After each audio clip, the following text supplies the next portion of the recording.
بسم اللہ الرحمن الرحیم۔ قائد ملت جعفریہ شیخ الملت حضرت آیت اللہ سید حافظ ریاض حسین نقوی، علامہ راجی ناصر عباس، علماء کرام، ذوی الاحترام، ذاکرین الزام، السلام علیکم ورحمۃ اللہ وبرکاتہ۔ یا علی مدد۔ دو مسئلے آج کے کانفرنس کا عنوان ہے۔ ولایت امیر المومنین علی بن ابی طالب علیہ السلام کا مسئلہ۔ عجیب داستان ہے۔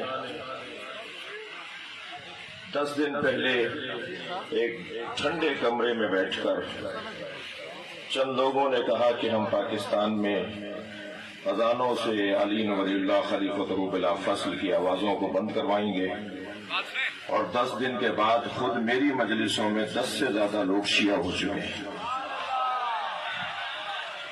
اور یہ بات ہمیں امام حسین علیہ السلام سے، ان کی حکمت سے ملتی ہے کہ جس حق بات کو روکا جائے اسے کثرت کے ساتھ انجام دیا جائے۔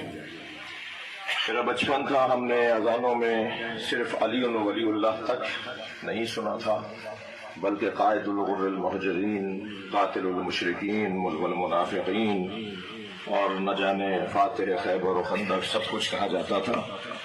اور جب امام سجاد سے پوچھا گیا کہ تمہارا نام کیا ہے تو آپ نے فرمایا علی۔ کہا جو کربلا میں شہید ہوا وہ کون تھا؟ کہا وہ بھی علی۔ کہا آپ کے کیا سارے بھائی علی ہیں؟ تو مولا سجاد نے فرمایا کہ میرے بابا حسین فرماتے ہیں کہ اگر اللہ مجھے 100 بیٹے عطا کرتا تو میں سب کے نام علی رکھتا۔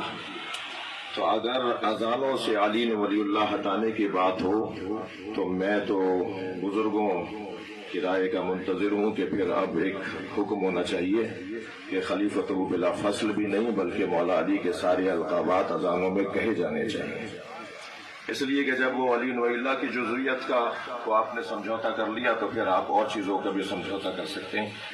ایک تو عنوان ولایت علی کا، دوسرا عنوان عزاداری کے تحفظ کا۔ دیکھیے، ان غریب اور مسکین لوگوں سے اور مجبور لوگوں سے یہ کہہ دیا جائے، پہلے تو پاکستان میں ہمارا کوئی دشمن نہیں ہے۔ جو ہم سے دشمنی کا ٹائٹل لیے پھرتے ہیں وہ اس قابل نہیں ہے کہ تشیع سے دشمنی کا عنوان رکھیں۔ شیعت سے دشمنی کرنے کے لیے قابلیت چاہیے جو ان میں نہیں ہے۔ ایک جنگ کے اندر مولا کے سامنے ایک شخص آ گیا، مولا کی برہنہ تلوار کو دیکھ کر کپڑے اتارنے لگا۔ مولا نے منہ موڑ کے فرمایا یہ اس قابل نہیں ہے کہ علی اس پہ تلوار چلائے۔ اس ملک میں ہمارا کوئی دشمن نہیں ہے، ان کی حیثیت ہی نہیں ہے کہ یہ ہماری دشمنی کریں۔ یہ جتنا ہمارے خلاف بول رہے ہیں اتنا ہی امام کے ذکر میں اضافہ ہوتا جا رہا ہے، اور اس قوم کی ابوہت اور جلالت میں اضافہ ہوتا جا رہا ہے۔ ہمیں عزاداری سید الشہداء سے اس لیے بھی کوئی نہیں روک سکتا کہ ہم پیدا ہونے سے پہلے کے حسینی ہیں۔ ماں کے شکم میں بچہ نہ سنتا ہے، نہ دیکھتا ہے، نہ چکھتا ہے، نہ سونگتا ہے، نہ لمس کرتا ہے، صرف سنتا ہے۔ تو ہم جب ہماری ماں مجلس میں ہمیں لے جاتی تھی ایام حاملگی میں تو ہم تو اس وقت سے حسینی ہیں، تو ہم سے تو کوئی اس ذکر کو چھین نہیں سکتا۔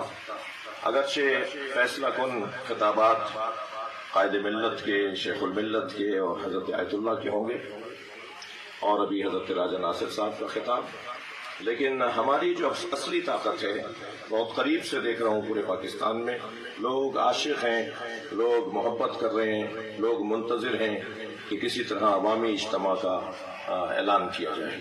اور میں نے گزارش کی تھی کہ میری لاہور کی FIR ختم نہ کروائیں، ہم کراچی سے چلیں گے اور لاہور ایک گرفتاری دینے کا اعلان کریں گے، اور پھر پنجاب کی 1000 FIRیں ختم کروائیں گے، 4تھ شیڈول کے 100 سے زیادہ لوگوں کو نجات دلوائیں گے، اور یکساں تعلیمی نصاب میں اپنی نمائندگی کا مطالبہ منوائیں گے۔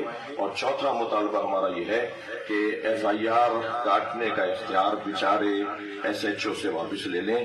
وہ علاقے میں رہنا چاہتا ہے، اس کے تعلقات ہیں، اس کے واسطے پڑتے ہیں، اس کے آپ سے بھی واسطے ہوتے ہیں اور اس کے دوسروں سے بھی ہوتے ہیں، تو وہ دباؤ میں آ کر FIR کاٹ دیتا ہے۔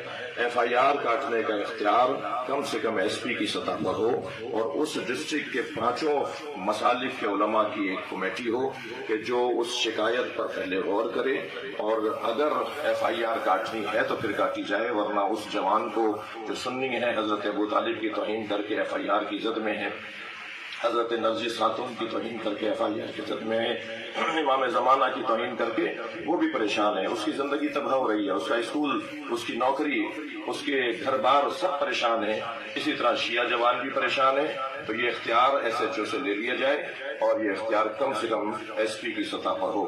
عزاداری ہم صدیوں سے کرتے آئے ہیں، مزید بڑھے گی، کم نہیں ہوگی، اور علی ولی اللہ کی صدائیں پہلے سے زیادہ گونجیں گی۔ السلام علیکم ورحمۃ اللہ وبرکاتہ۔